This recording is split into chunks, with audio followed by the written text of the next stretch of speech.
My husband divorced me by email while I was deployed in a combat zone and drained every cent from our joint account before I could even read the message. My name is Marcus Hale.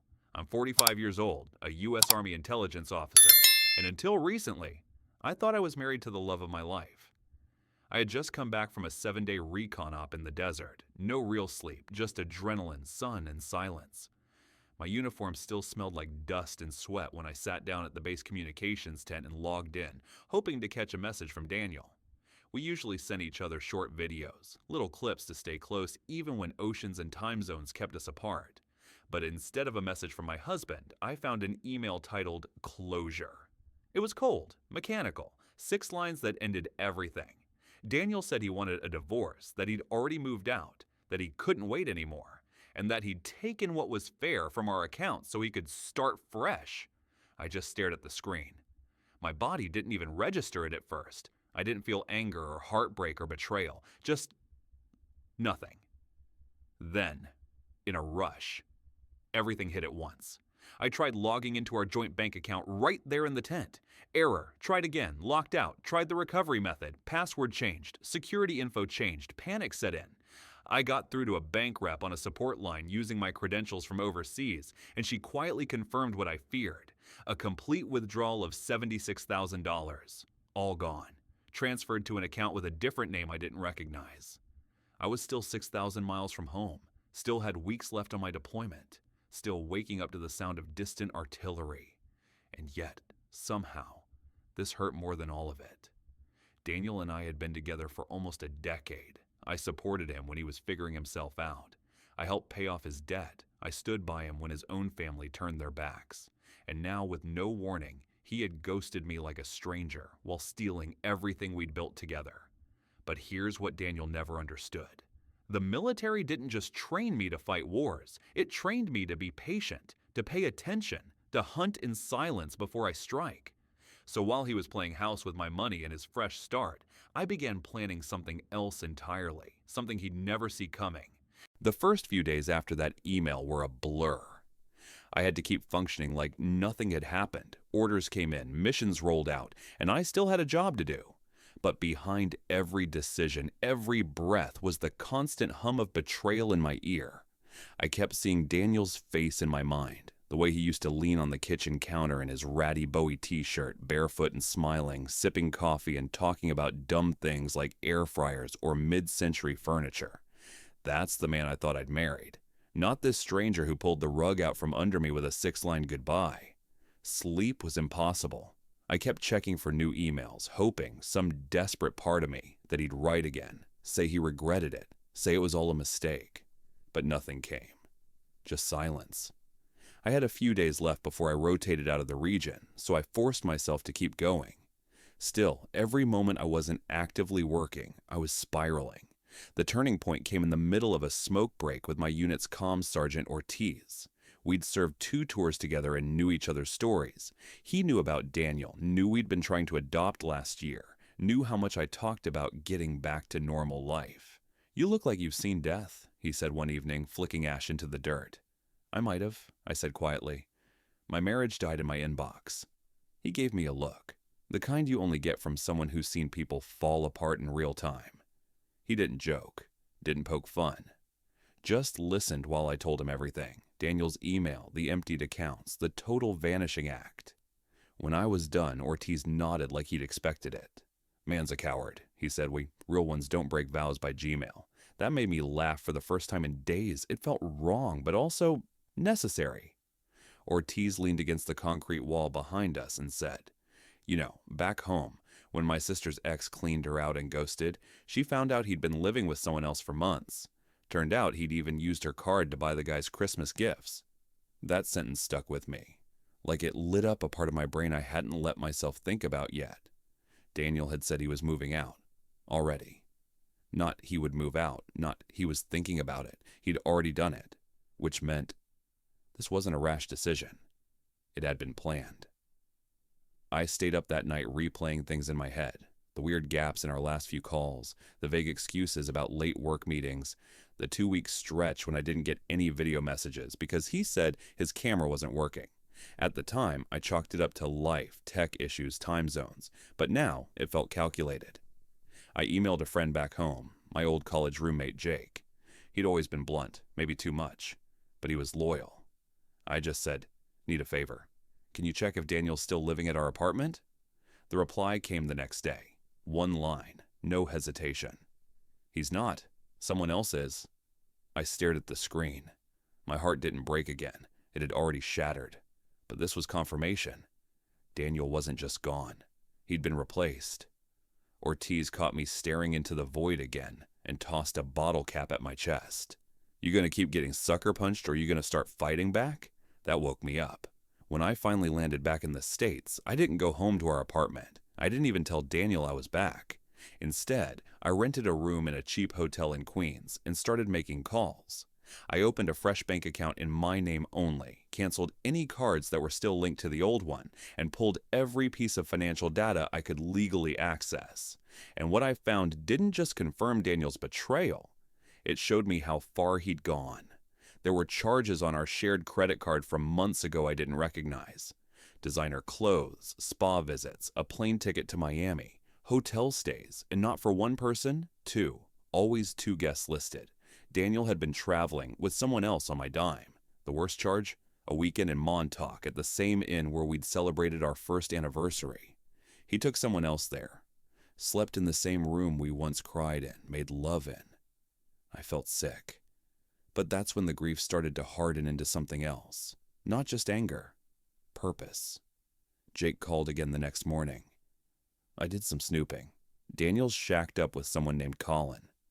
You remember him? Colin. Oh, I remembered. He was Daniel's coworker.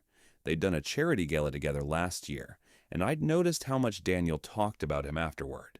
At the time, I chalked it up to admiration. I even laughed it off when Daniel joked if I were still single, Colin would be trouble. Turns out he wasn't joking. I asked Jake to keep an eye on them without being obvious. Just watch. Don't confront. I need information because I wasn't going to scream or beg or cry in front of Daniel. I wasn't going to show up at our old apartment and make a scene. I was going to do what I'd been trained to do. Gather intel, observe patterns, and hit where it hurts. Daniel thought he'd won. He thought he'd walked away clean, but he'd underestimated the wrong man. And I was just getting started. Jake didn't just observe, he documented. He knew me well enough to understand I wasn't just looking for gossip. I needed proof. Something solid. Something that would hold up if I ever had to go to court, or worse, to war in a different sense. So he started sending photos, notes, times, dates, even receipts he found discarded in the building's communal trash bins. Daniel hadn't just moved on with Colin. He'd practically rebuilt our life with him, moved him into a new apartment in Chelsea, the same neighborhood I'd fought to get us into after years of saving. They were eating at our favorite restaurants. They were decorating the new place with the same style we'd used together. Mid-century modern, soft grays, copper accents. Even the rug in the living room was identical to the one I'd bought from West Elm. I recognized it in the corner of a blurry photo Jake had snapped from outside their window. At first, I told myself maybe Daniel had just lost himself. Maybe Colin was a rebound. But that story cracked when Jake sent me a picture of the two of them at an event, a non-profit fundraiser. Daniel wore the navy blue suit I had custom tailored for him. Colin had his arm around his waist. But the part that made my stomach drop was the pin Daniel was wearing, a tiny silver fox. That pin was mine. It had been a small thing, a private anniversary gift, meant to symbolize the way I used to call him my sly little fox whenever he outwitted me in Scrabble or surprised me with a weekend getaway. It wasn't expensive, just meaningful. And now, he was wearing it like a trophy, with someone else. That was the moment the last thread of sympathy inside me snapped. I started building a timeline. I matched credit card charges with the dates I was deployed, matched hotel bookings with the weeks Daniel had claimed he was visiting his cousin in Vermont. He'd lied to me, repeatedly, thoroughly, and without remorse. Colin wasn't new. He'd been in the picture long before that email landed in my inbox. Months, maybe a year. But something didn't make sense. Daniel had always been risk-averse. He hated confrontation, hated attention. For him to do something this bold, draining our account, moving in with Colin, pretending I didn't exist, it meant he was either incredibly confident or being coached.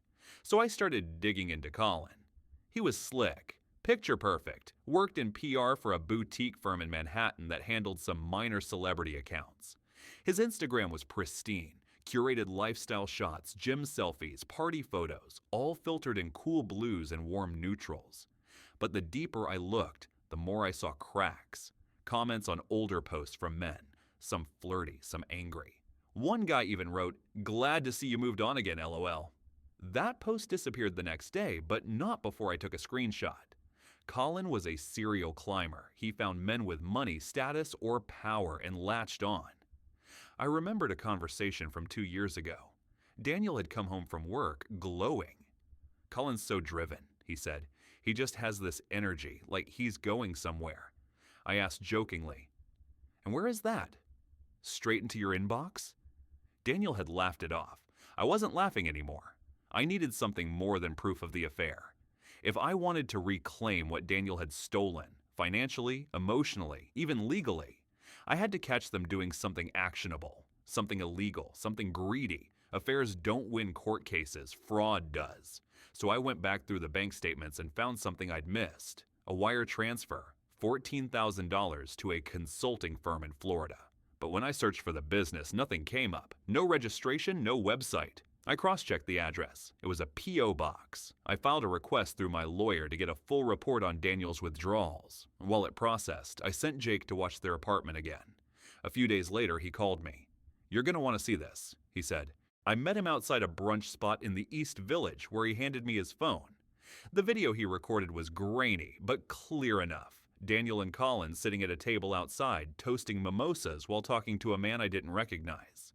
The caption Jake had typed below it read, "Same guy from that fake consulting firm's address. Recognized him from a LinkedIn search." I leaned back in my seat. My pulse slowed.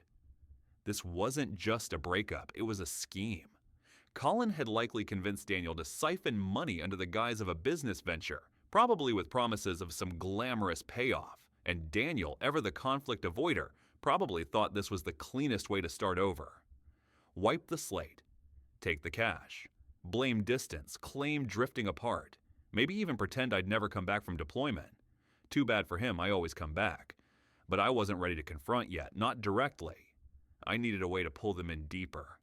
I needed them greedy, desperate, unaware that I was alive, well, encircling them like a hawk. That's when I remembered someone else. Luca, an old friend of ours. He and Daniel used to be close, until they had a falling out a few years back over a botched art show and some money that went missing. Luca never forgave him, but I reached out anyway. He answered on the second ring. "Marcus?" he said cautiously. "Wow, I didn't think I'd ever hear from you again." I didn't waste time. Daniel cleaned me out while I was deployed. With Colin, I think there's fraud involved. There was silence, then a low whistle. "You want to ruin him?" Luca asked. "I want to expose him." A pause. "I'm in." Luca worked fast. Within 24 hours, he had already pulled receipts. Not literal ones, but connections, names, affiliations, whispers of shady side gigs Colin had run in the past. Most of it hovered in the gray zone between unethical and illegal, but there were hints of a pattern. Colin had a reputation, not publicly, but in the queer circles that mattered, the ones who'd been used, ghosted, or drained by him. Artists, dancers. One minor film director who'd loaned him $20,000 and never saw a dime back. "This is what he does," Luca told me, his voice low but urgent. He latches onto guys with money or ambition, convinces them he can elevate their image, and then bleeds them dry. When they start to pull away, he vanishes, or manipulates them into burning it all down for him. And Daniel? Textbook victim. That stung, calling Daniel a victim, but maybe it wasn't entirely wrong. He was always chasing the idea of being admired, seen. Even with me, part of what drew him in was how grounded I was. He used to say it made him feel safe. But now, maybe he traded safety for glamour and he was too deep to admit he was drowning. Luca and I devised a plan. Step one was subtle. We needed to make contact, not with Daniel, but with Colin. I created a new online persona, a successful but enigmatic entrepreneur looking to fund a creative project. Luca posed as my head of development. We posted cryptic updates about an invite-only queer arts incubator launching in the Hamptons. Fake name, real buzz. I even rented a small house out there to sell the illusion. We made sure the bait was irresistible. Photos of investor dinners, influencer-style parties with curated guests, mostly actors Luca knew who owed him favors. And then finally, we followed the right accounts, Colin's included. Within days, Colin followed back. He liked a photo of me, my alter ego that is, standing on a deck with a caption about seeking bold visionaries ready to collaborate and expand. 2 days later, he DM'd us. Luca handled the initial communication, flattering Colin's eye for culture, inviting him to a pre-screening salon at the Hamptons property. Colin, predictably, said he was between projects, but very interested in partnerships. We offered him an exclusive meeting. Daniel was mentioned only once in passing. Colin said, "My partner and I just launched a small consultancy, and I think we could really offer value." So it was official. Daniel was in on it now. Whether willingly or blindly, I wasn't sure. But his name was on a sinking ship. When they arrived at the Hamptons house, I watched from the surveillance setup in a back room.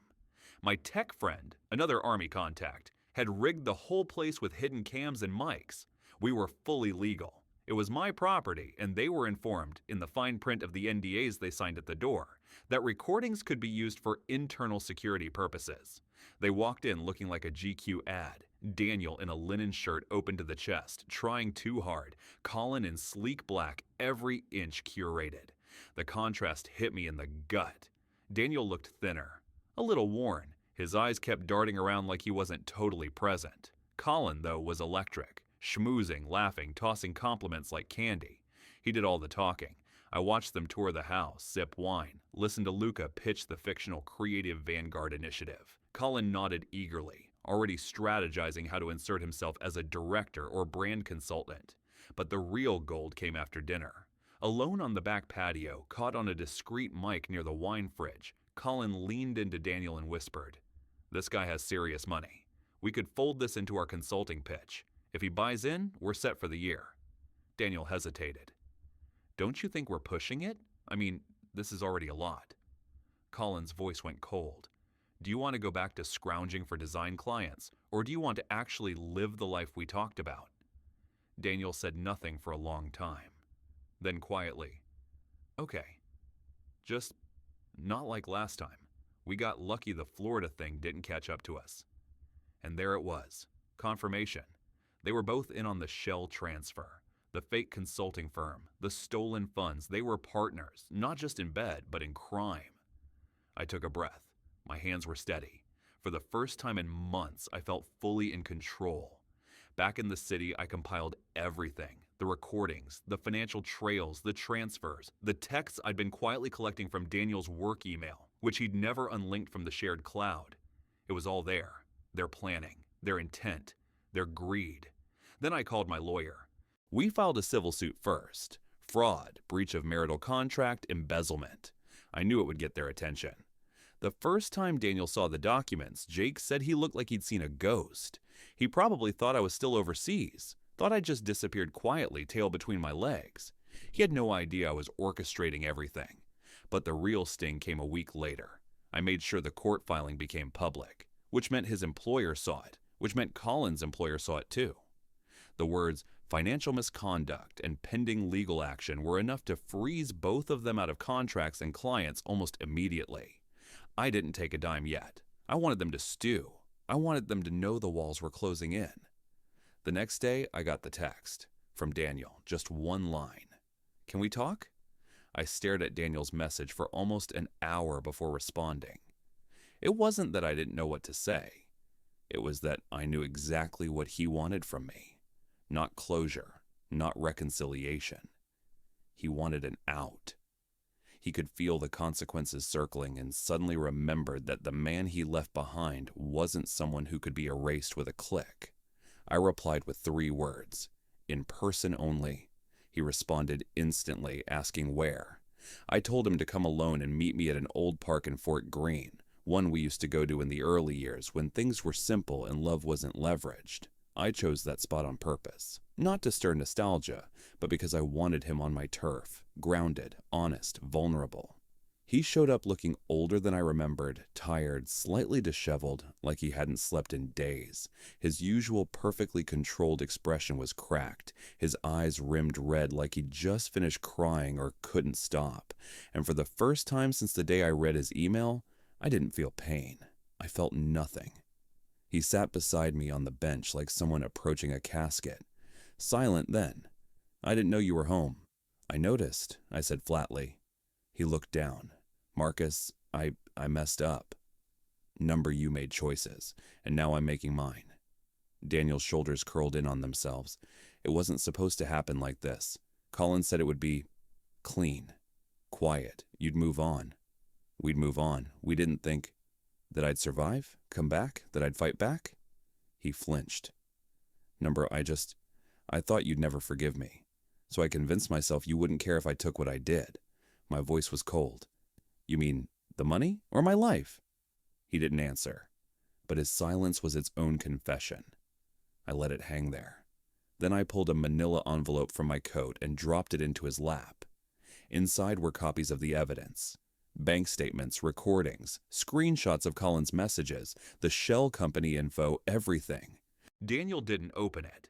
He just stared at it like it was ticking.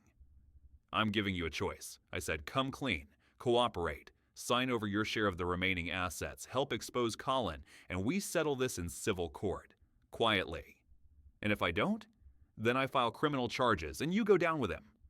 Daniel shook his head slowly, voice barely above a whisper. "You don't know him like I do. He'll bury me to save himself." "Good. Let him try." That was when Daniel's walls cracked. His composure broke like cheap glass. He admitted things I didn't even ask for. How Colin had pushed him into liquidating the account early, promised to reinvest it through connections that never existed. How he'd isolated Daniel from his family, subtly poisoned his trust in old friends. How over time Daniel had felt trapped, but convinced himself it was love. "He has this way of making you feel like the problem," he whispered. "Like if you just trusted more, everything would work." I didn't console him. I wasn't there for that. But I didn't interrupt either. In the days that followed, Daniel kept his word. He signed a statement detailing the scheme, gave us access to his correspondence with Colin, and forfeited his claim to the joint assets. The lawyer was stunned by how fast it happened. I wasn't. Daniel was broken, and Colin was no longer holding him together. Now it was Colin's turn. With Daniel's cooperation, we pushed for a restraining order against Colin based on emotional coercion, threats, and financial misconduct. It didn't matter if Colin fought it. The moment the petition was filed, his world cracked. The boutique PR firm that once paraded him as a rising star dropped him overnight. His name became toxic. Industry whispers turned into hard stops. But the final nail came from someone I didn't expect. Luca. He told me he had something big. And when he sent it, I couldn't believe my luck. A video taken years earlier of Colin in a bar drunkenly bragging about cleaning out a married man after a 2-month romance project. The video wasn't clear enough to ID the victim, but the date lined up with one of the stories Luca had told me. A friend who had nearly gone bankrupt after Colin moved in, then vanished. I packaged it all. Sent it anonymously to a queer-focused news blog that had been exposing fraud and manipulation in influencer culture. Within a week, the story broke. Queer scammer exposed. How one PR darling manipulated, stole, and ruined lives for clout and cash. They didn't name Daniel. I'd made sure of that. But Colin, they had receipts, comments from past victims, clips, records, even the fake consulting firm name. His face was on every thumbnail for days. He tried to fight back, of course. A limp YouTube apology, a teary-eyed TikTok, claims that he was the real victim. But the internet had already chosen its villain. That same week, the restraining order went through. I got my money back. I got peace. But more than anything, I got something I hadn't realized I wanted until that moment. Clarity. Daniel didn't text me again after the settlement. He moved out of the Chelsea apartment. Jake said he was last seen renting a quiet place in Astoria, keeping to himself. Good. Let him rebuild. Alone. Me? I went back to the base for one last rotation before retirement. When I boarded that plane, I didn't feel like a man who'd been left or robbed or broken. I felt like a man who had returned, and I wasn't done yet. My final deployment felt different. Not because of where I was, another dust-choked airfield in a nowhere corner of the world, but because of what I'd left behind. I wasn't running anymore. I wasn't a man haunted by betrayal or fueled by rage. I was just whole. That didn't mean unscarred. But for the first time in over a year, the scars felt like proof I'd survived, not evidence I'd failed. Word of what happened back home spread through the unit slowly. Jake couldn't keep it to himself for long. One of the junior officers even pulled me aside one night, shook my hand, and said, "That's some real Liam Neeson shot, sir." I laughed. A real one, too. I hadn't done that in a while. While I was out there, the fallout continued. Colin's social media went dark first. No more aesthetic brunches or collab posts with local designers. His carefully curated Instagram grid, once glowing with affirmations and sunlit selfies, was wiped clean. Last I heard, he tried to pivot into consulting brand recovery, but no one would touch him. His name was radioactive. There were whispers of him trying to move to LA, but even there, his reputation arrived before he did. Daniel, on the other hand, stayed quiet. True to his word, he didn't contest the settlement.